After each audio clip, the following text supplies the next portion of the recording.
Okay, welcome everyone to the Tribe Podcast. Today I will be talking with Seth about breathing. But first, before I continue, I would like to explain to you why I think this podcast is going to benefit you so much.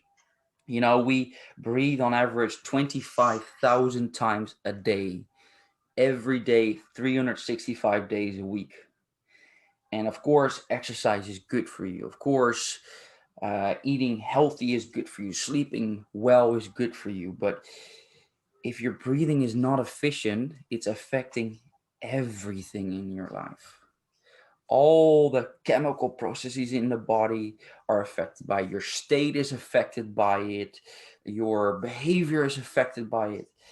And what I hope you get from this podcast is after listening, you're like, that's interesting. That's cool. I'm gonna do 5 minutes of breath work every day for a month and see how it feels. That's what I hope you get out of it. So, Seth, tell me, what is your How we reason doing? for into breath work? Because you have done the Oxygen Advantage course, you've told me. You have done Wim Hof course. You have read the Oxygen Advantage book. You've taught me a thing or two about it itself. But why did you get into breathing in the first place? Oh, when I was a kid, I always had breathing problems, always had asthma. Uh, I had a bit of just really bad lung problems when I was born. And I think that kind of led me on this path. When I was younger, I was never into sports whatsoever. I was always the slowest running kid. And I think that was all due to the way I breathe at the time. I did not realize this until I just started studying all these breathing techniques. How long ago was that? And now, how long ago? Literally until I was born with a breathing difficulty, and so most of my life, I was never into sports until I was about 17, and that's because I thought I was just the slowest kid. But really what was happening, I was a dysfunctional breather. Yeah, And you're that held was back just that, tremendously. yeah, and that was just impacting my sports, impacting my aerobic capacity. It was but I started doing martial arts, and since I started that, I started learning more of my breath, how to control my breath, how to exercise my breath, and so on. And can you tell me in a very short summary? Of course, we'll dive deeper into this as we progress in the conversation. But can you give me a very short summary of what it has brought you as a person? Well, it's breathing has it's given me a tool. Do I want to be sympathetic in the moment? Do I want to be parasympathetic in the moment? Yeah, so you want to You be don't stressed in the always want to. moment or calm in the moment? Yeah, and maybe there's times where I don't want to be too. I want to be a little bit sympathetic in the moment. I want to be a little bit stressed. If I'm working out, for example, and I want to, get into that mode where that killer mode where you're just going crazy. I want to be a bit sympathetic. Yeah, I know that mode. I know it very well. Yeah, yeah. But then it's also you need to relax, and you need to relax well. There's most people, when they're relaxing, they're not really relaxing. They for example, they could be just watching TV, and you're not really relaxing in the moment. Even when they're not relaxing, even when they're sleeping, you know, uh, due to their breathing, they could be stuck in a sympathetic fight or flight mode just through breathing through their mouth while they're sleeping. Can you And that elaborate just on that causes. just a little bit so that the people listening know exactly what you're talking about? Yeah, sure. So breathing through the mouth, that's more related to your sympathetic nervous system, So your a fight or state of flight mode, stress, a state of state being, of stress. yeah. Yes. For example, you could see someone having a panic attack. They're not really breathing through their nose. Yeah. They're breathing through their mouth, and just constantly. And if you're sleeping and you're doing that for about 8 hours, you're going to be stressing yourself out, even if you're not aware of it. Yeah. You can always have a better sleep. by breathing through your nose. What else have you noticed? So that we're now clear on what sympathetic, parasympathetic mouth breathing and nose breathing is in general. What else did you get from it as a person? Well, through functional breathing, yeah, just more control over myself. You know, if I'm training MMA, for example, I don't guess out. I don't really guess out if I'm controlling my breath. You know, I could go for like an hour of aerobic activity, jiu-jitsu, for example, and I'm fine. Where most people there are completely gassed out, they're gasping for air. But I just don't have a problem with that anymore since I've kind of claimed my breath back. And how would you say that your breath work has affected your social life, your work, other areas? I mean, of course, to the people listening, it might sound obvious that when you're doing something high intensity, something like martial arts, that breathing helps. But how would you say functional breathing could help you in everyday life as a mom, as a dad, as a employee, whatever? Well, like I said before, you can, once you've taken control of your breath, you start taking control of your life. You can choose when you want to be parasympathetic or sympathetic in the moment. You can take a few slow breaths in, and that will eventually calm you down just after a few breaths. Mm. You know, it's something so simple, but not many people are aware of it. Okay. So let's take a small dive into what functional breathing is to you. Mm-hmm. Well, I'm going to go a bit, I'm going to bring a bit of the chemistry into this, the biochemistry. Oh, There's just something called sure, like, of course, you and I can talk about that. A lot of people listening might understand it, but yeah. let's just take No, it. I'll try and explain it as simple as possible. It's not a very difficult concept. There's something called the Bohr effect, and it basically is how carbon dioxide reacts in the blood. And so the higher your carbon dioxide levels, So carbon dioxide, the lower stuff you breathe out. Sorry? Yeah, so the waste gas, what we've been taught, that is just a simple waste gas. Yeah. The higher our carbon dioxide levels, the more oxygen that is stored in our hemoglobin in the blood is released And into our hemoglobin is then cells. the hemoglobin is the. Can you elaborate? The hemoglobin is just a protein in the blood. What oxygen attaches to is how the oxygen moves through the blood. So And in the presence of carbon dioxide. Yes. So in the presence of carbon dioxide, oxygen from hemoglobin attached to hemoglobin is released to your cells, your tissues, organs. And so eventually you're getting more oxygen to your body than you are from taking a deep breath in. And that blew my mind. You know, that's something that is super counterintuitive. And the way you can find that out is just holding your breath for about 15 seconds. The indicator of taking a breath in is not a lack of oxygen. It's carbon dioxide. It's Okay, high.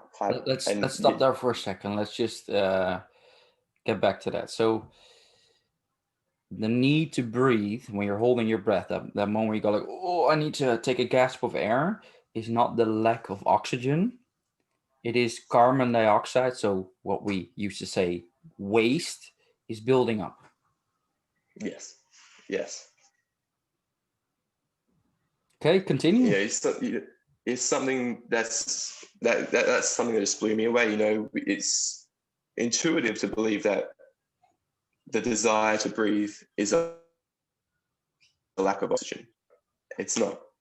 So functional breathing is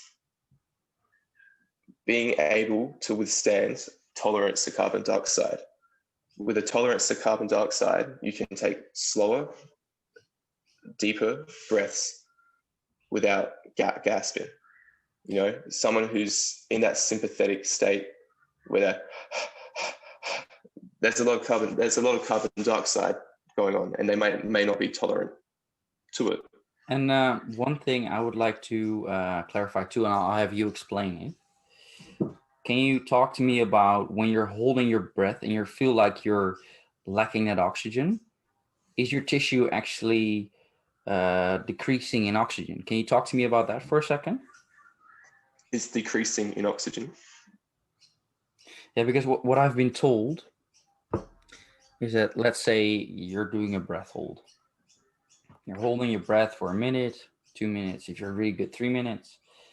And slowly but surely you feel like, oh, I need to breathe. And people tend to think, oh, my brain isn't getting enough oxygen. It's dying off, or my muscles are not getting enough oxygen. And I've been told that that's not true, that the oxygen level always stays the same in these tissues. And as you said, it's only the carbon dioxide. So the worry of having tissue dying off is not existent as much.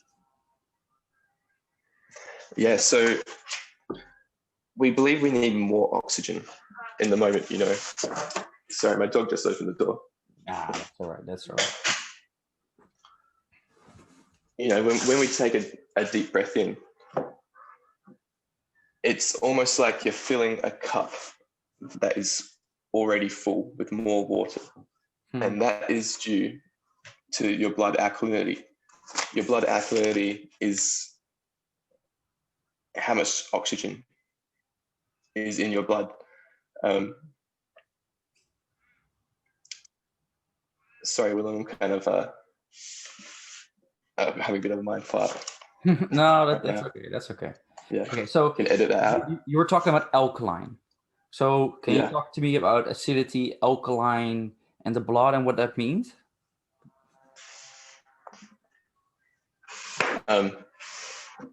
So the lower your blood alkalinity is, the more carbon dioxide is in your bloodstream. Yeah. So our blood oxygen saturation is usually 99% to 99.5% all the time. So you can't really go any higher than that. You can get, sometimes happens during some other breathing methods. However,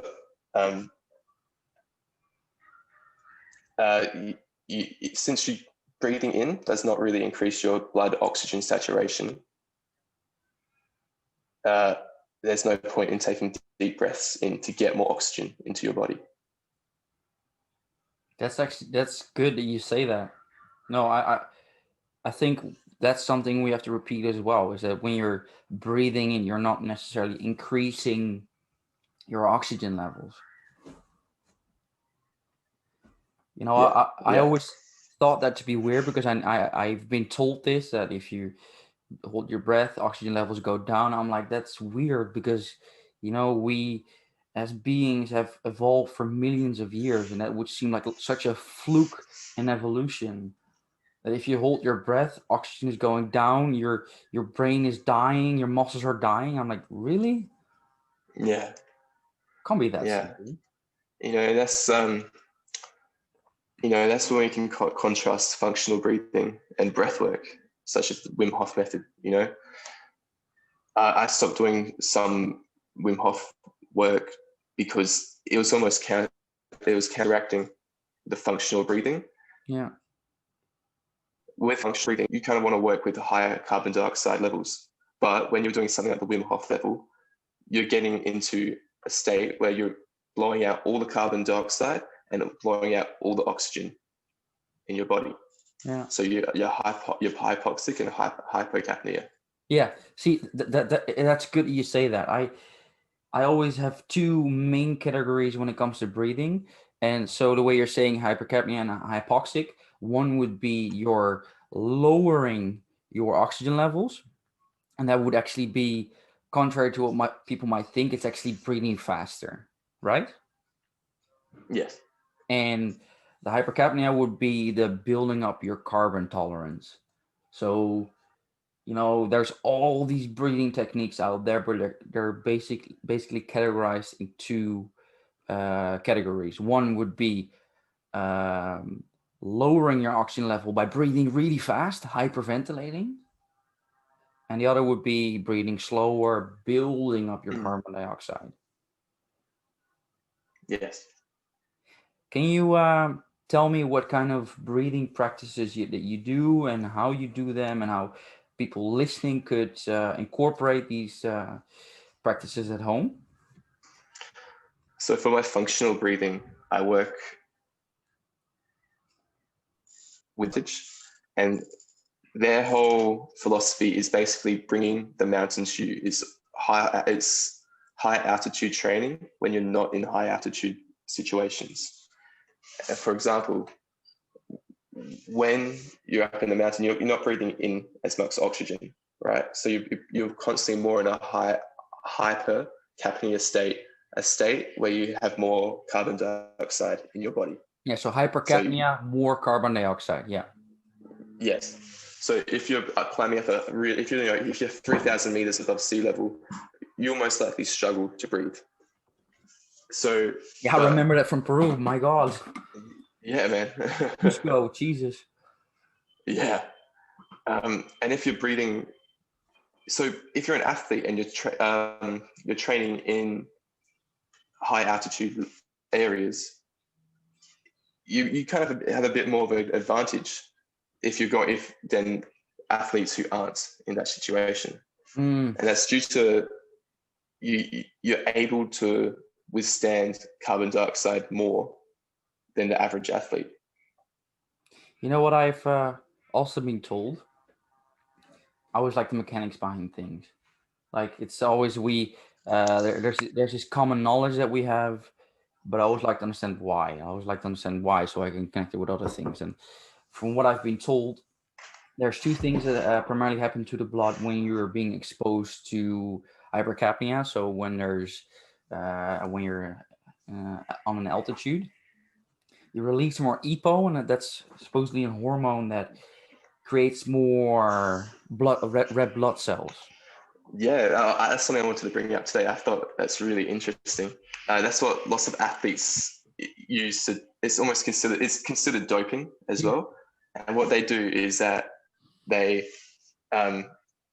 remove a portion of their blood, so they can produce more red blood cells. The body will naturally reproduce what was missing, and then they inject that old blood that they brought out, and that increases their EPO levels. Yeah, And that's crazy. I understand it, but it's such a deviation from the way the body's supposed to work. Yeah, it's kind of spooky, but you can do also. You can work with that naturally. We were talking about this the other day that the spleen is a blood bank. Yeah, for your body. That I thought was very interesting. Can you elaborate on that a little, because that's a cool bit of information. So when you're low on oxygen, high on carbon dioxide, your spleen, so you'll get more red blood cells. And this goes back to what I was talking about before, the Bohr effect. There's more hemoglobin that are carrying oxygen. And that just gives you a bit more of a second wind to be able to hold your breath for a much longer time. So, people who, free divers, they can hold their breaths underwater for about a long time, like usually with ease, 2 to 3 minutes. Oh, I've been told 12 even. 12 minutes? I might be wrong. Could be even more. I don't know. Long time. Once they get their spleen removed, they need surgery. They can't hold their breath for as long, and so that's where the spleen comes in. The spleen contracts about 30 seconds of holding your breath, and then you get more red blood cells in your body, more oxygen into your body. That. Yeah, you can imagine how useful that would be if you're doing a sprint and you're wound down the last few seconds and you need that extra boost, or when someone is choking you in martial arts, or when you're doing any kind of physical activity. Yeah, I think in martial arts might be a bit different since they're actually cutting off the blood. Oh yeah, no, that's a good point. Yeah, you make a valid point. Yeah, they kind of the blood to your head, and that's why you become unconscious. It's not necessarily an airway thing. But I'll talk a bit more about functional breathing. The way you want to be breathing through your daily life, if especially during rest, is that you want to make sure no one else can hear you breathe. You want to be breathing lightly. So lightly and slowly and somewhat deeply. The word take, when people say take a deep breath, it doesn't make much sense scientifically. I'll Yeah, what explain does why. it mean? When you take a deep breath in, you're always, the average breath, you bring in about 500 milliliters of air, but there's always about 150 milliliters of dead air. So not all air you breathe in is optimal. So just slowly breathing, trying to get that optimal breathing, that will bring you more benefits. Also, like I said before, the more oxygen you breathe in, that oxygen doesn't always go to your body, doesn't always reach your cells, tissues, organs. You expel it too. Yeah, that's another key piece of information, that you might be breathing in, let's just say 100 mole of, that's way more, but let's just say 100 mole of oxygen, so molecules. And a lot of people, I can imagine, might think, okay, so you're taking up 100 mole, but it might be what, 50, 60, 40, depending on how efficiently you breathe. Yeah, your blood oxygen saturation is always between 95% and 99%, Yeah. right? Mm. So what's the point of taking a really deep breath in when you can't bring any more oxygen any higher than that? Yeah. And in regards to functional breathing, can you talk to me about the abdominal and chest breathing? Well, just elaborate on that a little. Sure. So for functional breathing, you always want to be breathing from your diaphragm. You never want to be breathing through your chest, as in it's just not optimal to breathe through your chest. If you try breathing through your chest right now, you're not getting as much oxygen stored in. What is the diaphragm for people who don't know it? A diaphragm. So that's the muscle just below your lungs, Yeah. and if you feel your abdominals poking out, that's also your diaphragm poking out. If you breathe in, your abdominal wall pokes away from your lungs, and if you breathe out, it pushes in to your lungs. Yeah, so it sort of works like it squeezes the lungs together in order to get the air out, and vacuum is created. So when the diaphragm pulls down, they fill back up again. Yeah, and that's something you always want to do. If you're breathing through your chest, I'll bring it back to the sympathetic system. If you're breathing through your chest, someone's having a panic attack, they're breathing through your chest. And if you breathe through your mouth, you're breathing through your chest. You're not fully using the capacity of your lungs if you're rather breathing through your nose. If you breathe through your mouth right now, it's going to be a chest breath. If you breathe through your nose right now, it's going to be more of a deep breath. Yeah, and also I like anatomy a lot, because anatomy tells you a lot about how the body is built and why it's built the way it is. And when you're looking at how large of an organ the nose is in comparison with the way air travels through your mouth, the nose, I've been told, it condenses it, it humidifies it, it warms it up, it pressurizes it, so it has a far different effect on the body than just normal air that's not purified. Yeah, I think nose breathing is something we need to strive for constantly. Yeah. There's no point in breathing through your mouth, if you're doing breath work such as the Wim Hof method. That's okay to do, but for functional breathing, you always want to be exercising nasal breathing. And that could, a lot of people are good breathers. They breathe through their nose, but you'll see lots of mouth breathers. And if you're not a mouth breather through rest, you could be a mouth breather through exercise, or you could even be a mouth breather through sleep.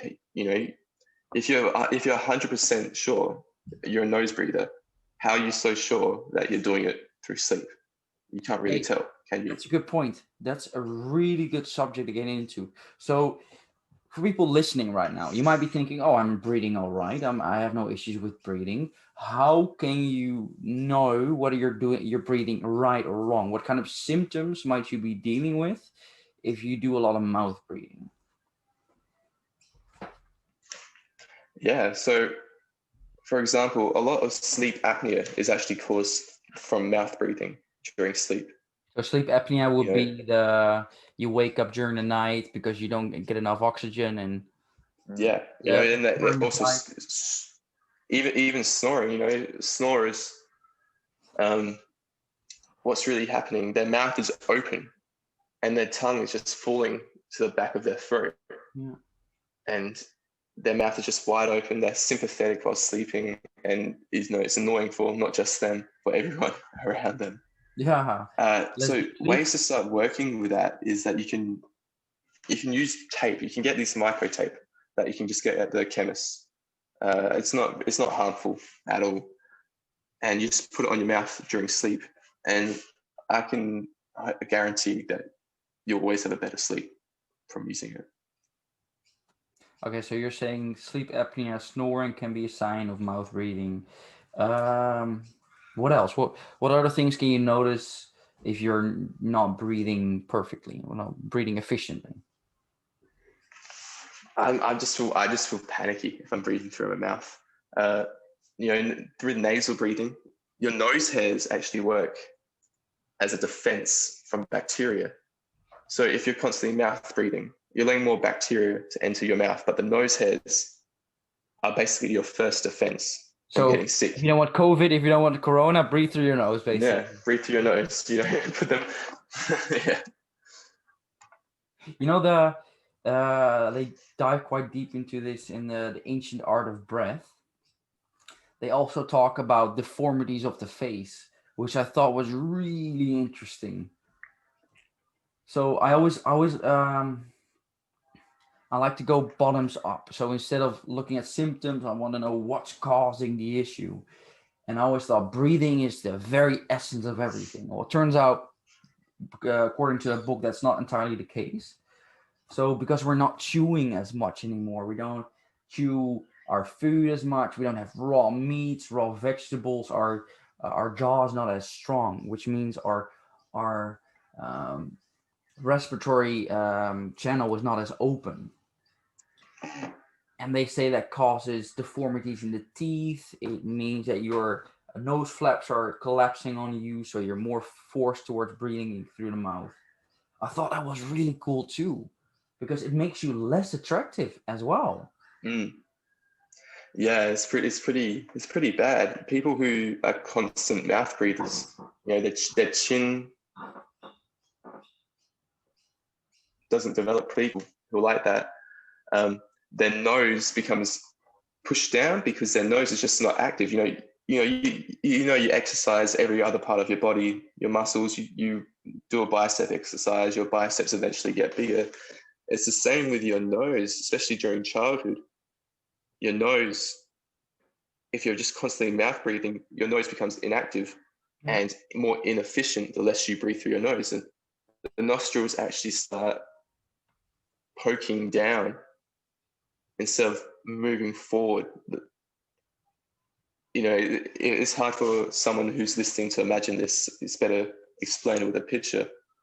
But your nasal breathing becomes more inefficient the less you use it. Yeah, yeah, of course. If you use it, you lose it. Yeah, It's exactly. also massive to me. So, well, most people now are probably dealing with weight problems because we've been inside, we've been annoyed, we've been eating more food, more sugars, especially. And the reason why breathing has such a large effect on your metabolism, so the way you produce energy, is also has to do with nasal and mouth breathing. Can you talk to me about that? So can you say that again, Willem? Well, I can elaborate on it too. It's just I'm always a bit of a talker, and I want to let you do most of the talking. But how your breathing can affect the way you use fuel. So whether you're more of a fat burner or whether you're more of a sugar burner. Well, with sugar burner, I'm not. Look, I'm still studying a lot with the weight loss aspect of breathing, and that there are people who have just instantly lost, not instantly, but over a few weeks, lost a lot of weight due to becoming more functional breathers. I think a lot of that is due to them just maybe their daily stress, Yeah. the daily stress in their life. And, they're more inclined, when you're stressed, you're more inclined to become more impulsive, eat worse food, go You out see drinking a bit that more. what you just said right there. That to me just baffles me. So, Yeah. can you Yeah. repeat that again? Can you say that again? So the, the more stressed out you are, the more inclined to be impulsive, right? Yeah. So once you've taken control over that, and that's what you can do with your breath. That's when breath comes in as a tool. If you're stressed out, you can use some techniques to calm you down, and you might not be as impulsive. Yeah. So instead of punishing yourself for eating that chocolate bar or eating that candy because you're stressed out, instead just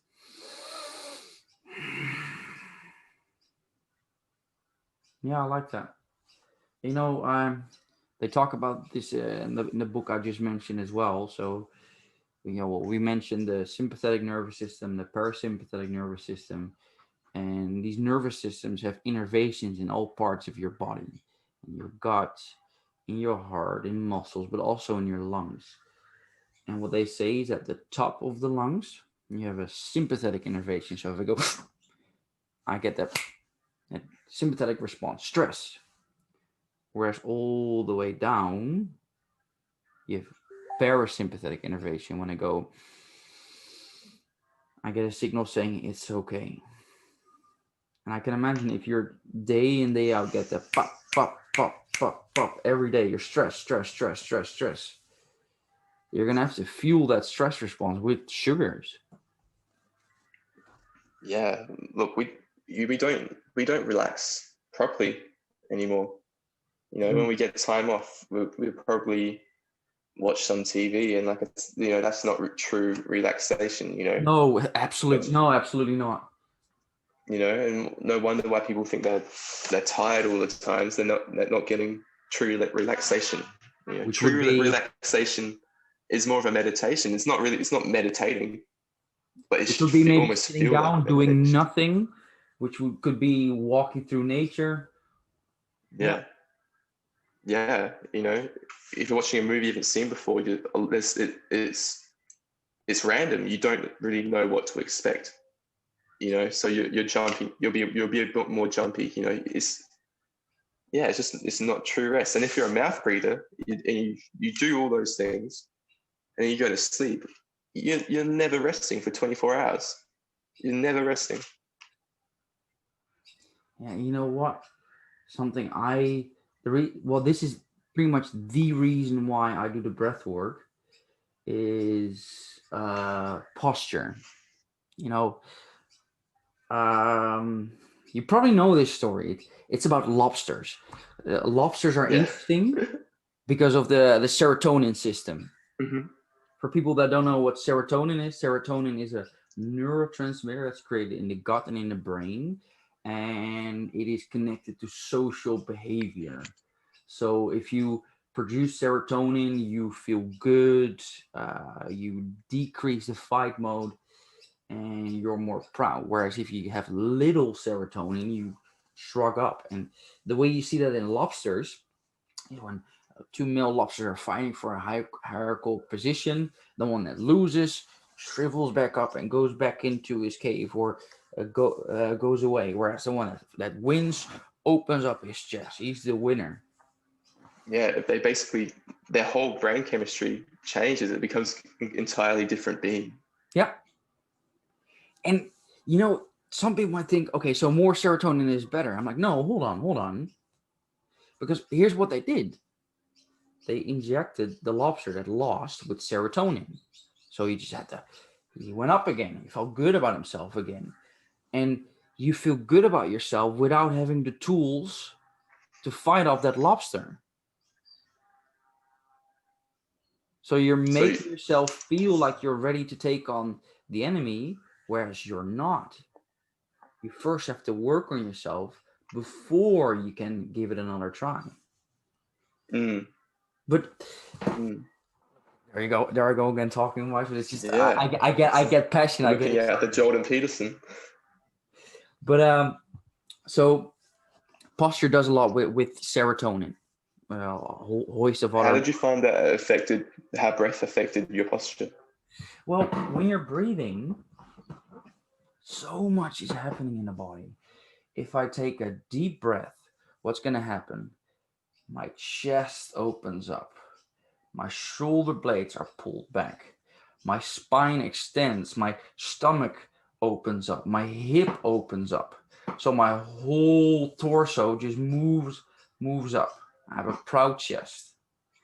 If I exhale, my shoulder blades roll forward. I go into a flexion state of my spine.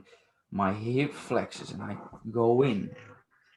And if you're always in that short range, then your posture is going to show a shorter range. So you're going to be shrugging forward. You're going to have a locked up hip. And can you imagine what kind of effect that's going to have on the way you think and the way people perceive you?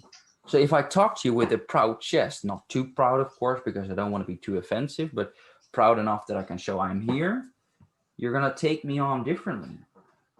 So if you have that full range of motion, people see you as more positive and stronger. And I can tell that I would like to be able to tell that it works. Of course, I don't know, but people are more open towards me because I am more open towards them. So it's also just a postural thing. Yeah, and it's also, it's so instinctive as well. People might not be consciously aware that that's changed in someone. Yeah. But once they're, a posture can explain so much. Yeah. It can explain so much. And how about this? Maybe as a man you have erectile dysfunction. It's terrible, but it happens to a lot of men, and there's a host of causes.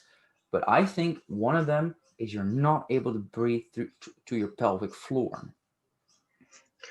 Yeah, well, you said something to me the other day that I haven't really read up on myself, that there's actually erectile tissue in the nostrils. Yeah, exactly. Yeah, I thought it was funny. That's why when you rub someone's nose, they often get aroused. You're a child. I am a child. No, but I can always tell after I've done my breath work and I especially squeeze my pelvic floor, there's a lot of warmth in my hip area. I won't say that I get an erection, but if I want to, it's up there. If you want to, complete control. Yeah. And the more you do it, the more control you get over your body. I think we can change the subject now to more of that meditative breathing, such as Wim Hof. Yeah. Okay. We always think that's your part. I'm gonna zip it. I'm gonna listen. That's your part. We can, with the Wim Hof breathing, and it's not just Wim Hof. Wim Hof is such a vague term to explain the technique. He shares so many different types of breathing, and it's not really his technique. That's just the way it's kind of been marketed to people. But it's a good way. He's the first person that kind of showed the science behind it. And I think he could do that a bit more, but he doesn't do that nearly enough at the moment. He's more on that woohoo side, which isn't really a bad thing. But the things like the Wim Hof method. I remember I was at a retreat, and we did for about an hour straight. We did just straight breaths. If you're not familiar with the Wim Hof breathing, you take about 30 breaths in, and then you have a breath hold. So this retreat I did, we did it for about an hour straight, where the Wim Hof method will take just a minute or two with the breathing in. An And hour. How did you feel after that? That yeah, sounds intense. well, the thing is, your body becomes really in control. You get into that flow state, and you become actually quite sympathetic, which isn't bad. That's not bad for that. If you're doing a breathing technique like that, sympathetic is not always bad. No, of course it's But acute. it honestly, it felt like a DMT trip once we did the breath hold after an hour. It was pretty insane. This is getting really woohoo, but it just felt like my consciousness went to another dimension just from breathing. So Without psychedelics, huh? without psychedelics, when I'm practicing breathing, especially these spiritual techniques, these meditative techniques, I get the same benefits I do from these techniques I do from psychedelics. And so it's a bit more sustainable than taking psychedelics. If you take something, the next day you might not be feeling 100%, and that's just due, like if you take LSD, for example, it does a lot to your serotonergic system, right? And personally, the next day after, for me, that I feel not good. I learned a lot from the experience, but I don't feel good the next day mentally. Yeah. Just tired, right? Yeah. But with the breathing, I can, it just shows me different perspectives just for that short amount of time. And then I can just focus on them an hour later. Yeah, it draws you more into the moment. Yeah, I've noticed that. It's much more sustainable than a psychedelic, but not to discount psychedelics, but this is the next best thing. Everything has its place. I mean, psychedelics might be something you want to do once or twice or three times a year when the timing is right, when the setting is right, and breath work would be your everyday tool. Yeah. Okay, but so do you want to talk more about the spiritual side? Is there anything you would like to add? Like, no, there's not much I can add more to that, because it's more of a subjective experience. Yeah, you have to experience it before. And I could go through some techniques here, but I don't think there's a time and place for that. Would you like me to show you a really simple breathing technique, Willem? Yeah, sure. Elaborate on it, and you can definitely teach me some.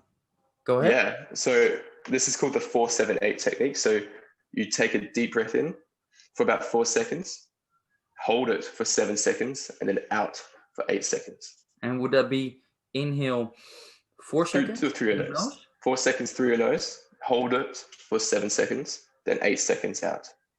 This technique is personally it almost feels like a cheat code to becoming more calmer.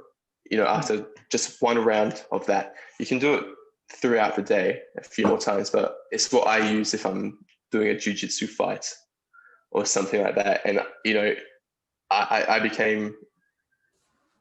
just helped to really enter equilibrium of sympathetic and parasympathetic. I was calm but alert in a situation where I would usually be nervous for. That's a powerful tool. So it was very powerful, very, very powerful. So that would basically be you're building up your carbon dioxide.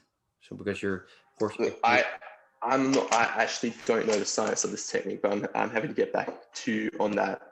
This is a technique I learned a while ago, and I haven't heard any of the other experts talk about breathing, about this sort of technique.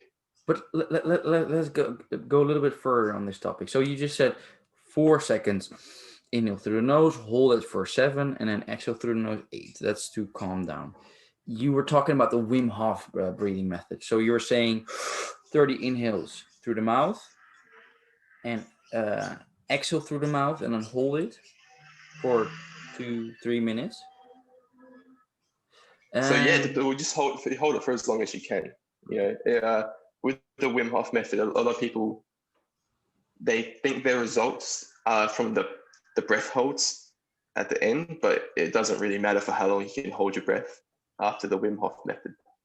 The results are what happens afterwards throughout your day.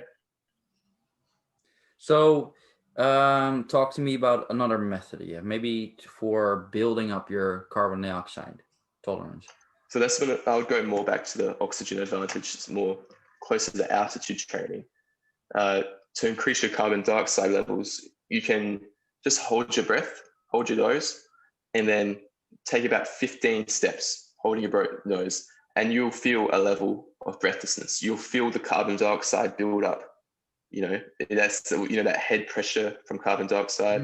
Yep. When you feel like you really need to take a breath in, and you can repeatedly do that throughout the day, and that will eventually, build your tolerance up to carbon dioxide. So what you're saying is you're taking a breath, holding your nose. So we'll go back. You take a light breath in and a light breath out. So light breath. Yeah, okay. Light breath in, breath. light breath out. Yes. And then you hold your nose and 15 steps, or even go for more if you feel like you can. Yeah. And repeatedly exercise throughout the day, and that will eventually increase your carbon dioxide levels. There's lots more ways to do that as well. But I know you're a pretty good breather, actually. You've got good tolerance to carbon dioxide without realizing it, I think. Oh, I'm addicted to breath work now. I do it. I do a Wim Hof session every day, and I usually do 9 seconds in, 9 seconds hold, 9 seconds out, 9 seconds hold before I go to bed. Is that per breath? Oh, that 9 seconds. Okay. So that will be 1, 2, 3, 4, 9, and then hold until 9, and then breathe out in 9 seconds, hold for 9 seconds. There's a practice it's really difficult. I'd say it's pretty high level, but it's the being able to breathe well under pressure, because I think you have to start first with being aware. Okay, my breath, the way I breathe might not be perfect. And you start working on it, start pushing yourself, but at some point you're gonna have to breathe well under pressure. And the way I do that is I have a workout. It's the same workout every time. 20 burpees, 30 butterfly sit-ups, 400-meter run. So the way people normally do it, they just go for the reps, do it as fast as they can, and get a cardiovascular effect from it. I'm like, okay, that's great, but let's make it a little bit more difficult. I want you to breathe through your nose only. Well, let's make it even more interesting. This time, every repetition, so every burpee, every sit-up, you get one breath. So the way I do it is I put my hands on the floor, I drop down, that's when I inhale during the burpee, and when I jump up, I exhale. Same with the butterfly sit-ups, feet together, you lean back, laying on your back, you inhale, you come up, you exhale. And the worst part is, when you're doing these burpees, the first 15 reps, it's hard, but it's okay. But then all of a sudden, sort of these metabolic processes in the body build up, and then when you get to the sit-ups, you nearly suffocate. And what it allows you to do is allows you to be okay with feeling that suffocating feeling. It forces you, Yes. even under pressure, use a diaphragm properly. And it's been so hard, but it's so good. Yeah, it's like an air fast. Yeah, it is exactly like an air Yeah. fast. And you know what? I used to so I would do 5 rounds. I didn't say that, 5 rounds. So 5 rounds with 20 burpees, 30 butterfly sit-ups, 400-meter run. And the 400-meter run would be left, right, left foot, right foot, inhale, left foot, right foot, exhale. And if possible, I would elongate my breaths even more. But I used to have trouble with that. And now I can just blast through it, still be uncomfortable, but I could do it. That's awesome. That's awesome. But You know, yeah, I'll go back to that spleen contraction stuff. You know, it takes 30 seconds of holding your breath for your spleen to contract, so you get more red blood cells going in your body, and that is something that will increase your performance as well. You're ultimately getting more oxygen into your body by holding your breath for longer periods of time. hey, I think that's something that's super cool. You know, it's just super counterintuitive. yeah, but that's with most things in the body. You know, for a brief moment you said dead air in the body, and that is something that to me is counterintuitive too. Really? The If I do normal breathing, there's gonna be some air in the body that doesn't go out, so that's being deoxygenated. There's no oxygen in there, it's just carbon dioxide. You're not using it. So if you want to get more oxygen into the body, breathe out more. Yeah. Breathe out more. And Yeah. here's You where can be my more. You can. I'll talk about just breathing light. I didn't completely finish what I was saying about half an hour ago about breathing lighter. You know, you don't want anyone else to hear you breathing during rest. That's a step to aim for. You know, if you're a deep breather and a loud breather, you know, it's not optimal breathing. Eventually, you want to kind of build up to not being able to hear yourself breathe, and then eventually not feel yourself breathe. You know, those are really basically the 3 steps to work towards. You know, when we breathe, we should only be breathing about 6 breaths a minute during rest. That's not a lot. It's not a lot, and most people do not do that. That is functional breathing, and a lot of medical textbooks will say that is fine for about 12 to 15 breaths, but Because that's the average nowadays. that's the average, exactly. And about 20 years ago, it was a completely different number. It was a lower number, but the medical textbooks are just increasing that number because I think we're just becoming more dysfunctional breathers. Yeah, but look, the breathing is always a very hard subject to get into. You know, I talked with Kylie about this. People like to do things. So let's say you are someone that's unhealthy, unfit, and you get a coach. And you get a 1 hour PT session. And you do a thing. You show up, you do the work, you feel good about yourself, and you go home, having not learned much in the process. You've done something. You've done a thing. You can post it on Instagram. I've done a workout. What have you learned? If I talk to you about breathing, then it's a whole different ballgame because you do that every single day. You start realizing that every breath you take affects you, your physiology, your body, your mental state, your emotional state, your spiritual state, even. Then it becomes an active process, and that's difficult to grasp. I completely get that. Breath is something that's super complicated. You know, there seems to be a lot of contradictions during studying breath and a lot of confusions. It's a very difficult subject. Yeah, but to me, there's so much to learn. There's more to learn. But here's where my mind works. This is the last thing I want to drop because we've been talking for quite some time. Yeah. But to me, I want to make as many correlations as possible. I want to understand as much about a subject as possible, so it's clear in my head. And before I explain anything, realize that everything that happen in the body happens according to signals. Your heart sends out signals. Your spleen sends out signals. Your gut sends out signals. And based on that, you create your reality. And when we go back to the dead air thing, when you're exhaling fully, you create a vacuum. So you don't need muscles to inhale. Whereas if you uh, do inspiration, so you breathe in through your chest, these intercostal little muscles that pull your ribs open need energy. They're quite weak muscles.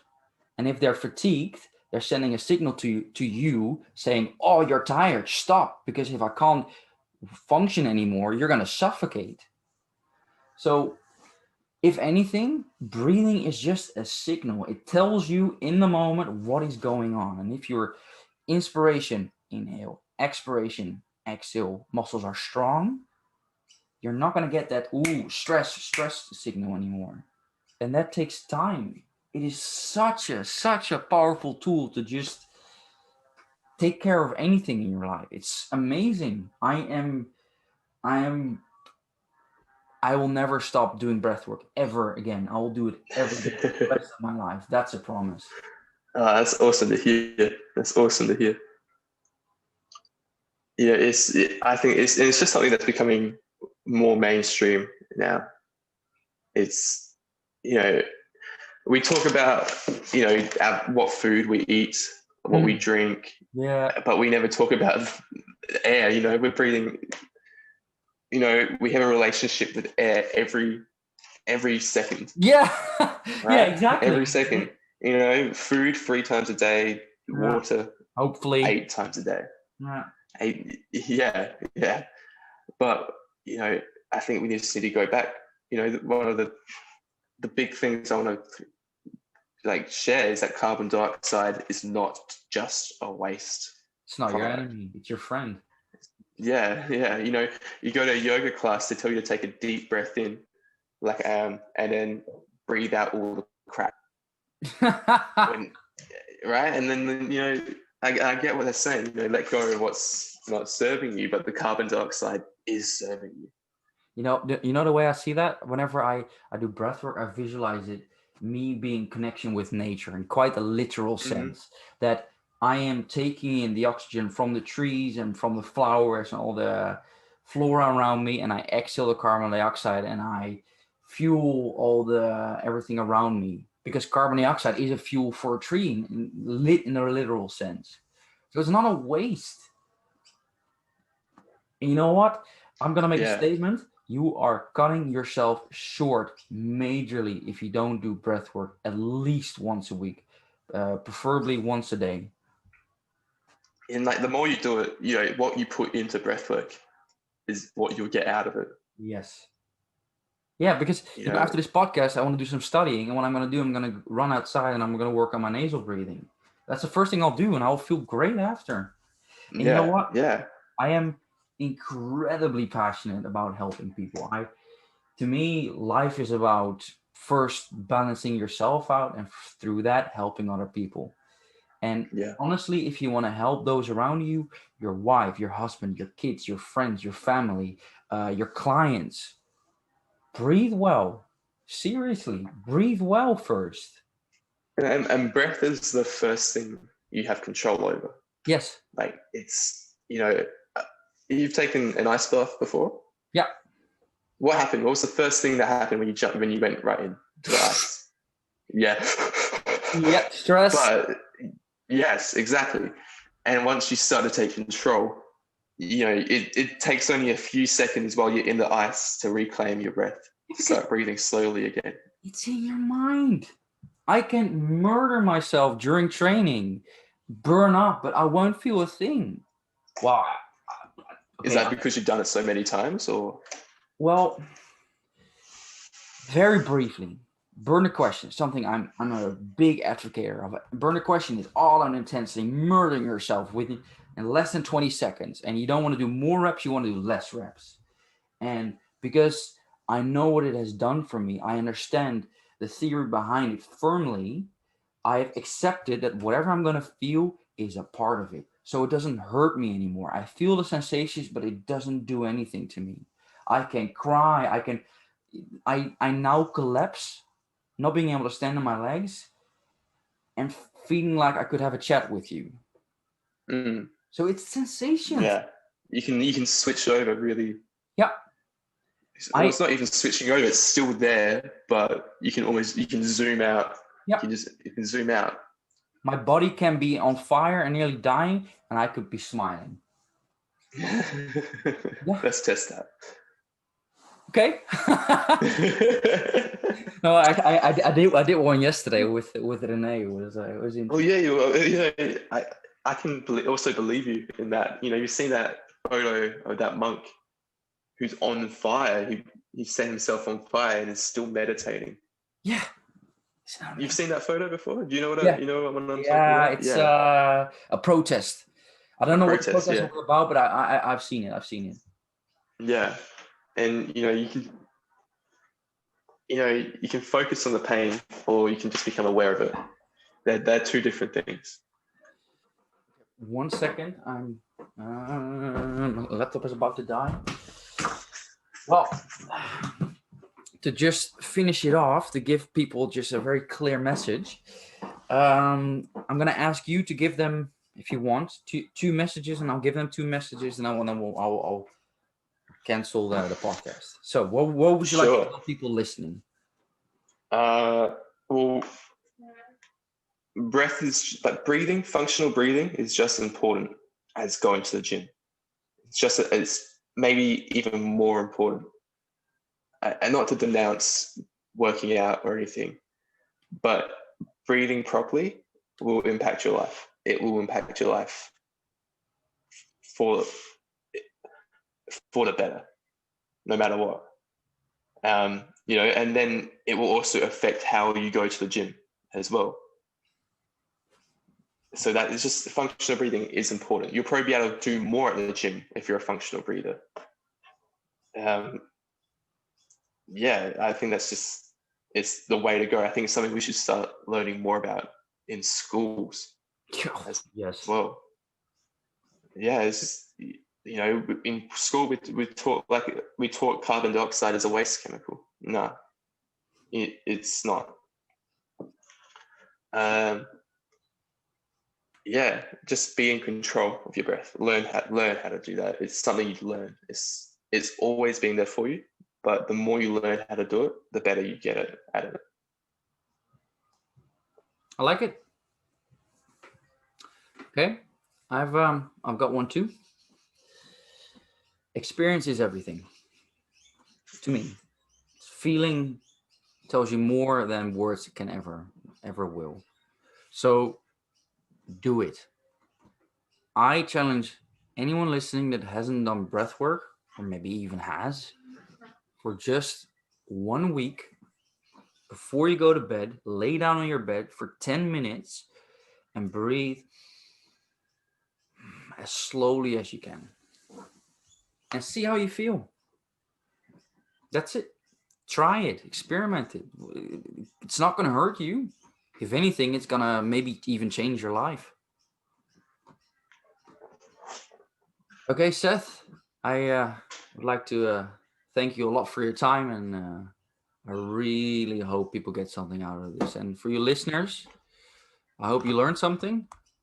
I truly hope you're going to try this, and we'll speak to you soon.